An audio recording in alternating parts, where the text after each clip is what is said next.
मैं एक कॉकरोच हूँ। नितिन गडकरी जी, मेरे आपसे कुछ सवाल हैं।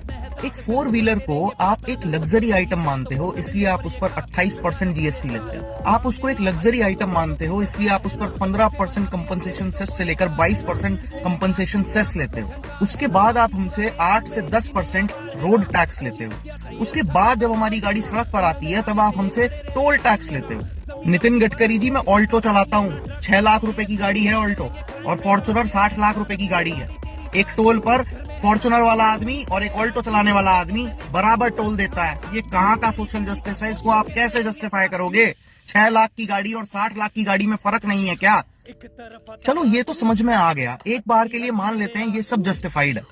लेकिन जो येलो नंबर प्लेट की कार है, जो टैक्सी ड्राइवर्स चलाते हैं, आप उस पर भी 28% जीएसटी चार्ज करते हो। आप उनसे भी 15 से 20% कंपनसेशन सेस चार्ज करते हो। आप उनसे भी 8 से 10% रोड टैक्स लेते हो। आप उनसे भी टोल टैक्स लेते हो।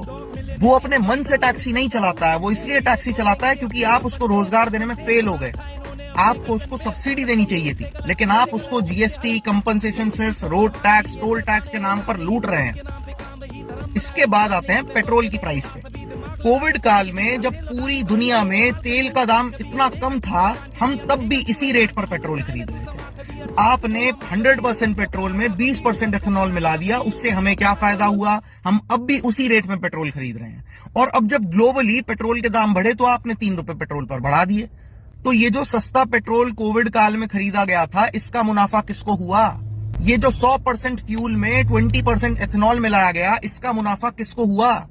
जो व्हीकल्स E20 कंप्लाइंट नहीं थे और वो फिर भी आपका E20 फ्यूल डलवा रहे हैं, उनकी जो माइलेज खराब हुई, उसका हिसाब कौन करेगा? इसके बाद आते हैं तीसरे सवाल पर। जब आपको पता है पेट्रोल एक ऐसी एसेंशियल नीड है भारतवासियों की, तो आपको क्या जरूरत है उस पर सेंट्रल एक्साइज लेने की?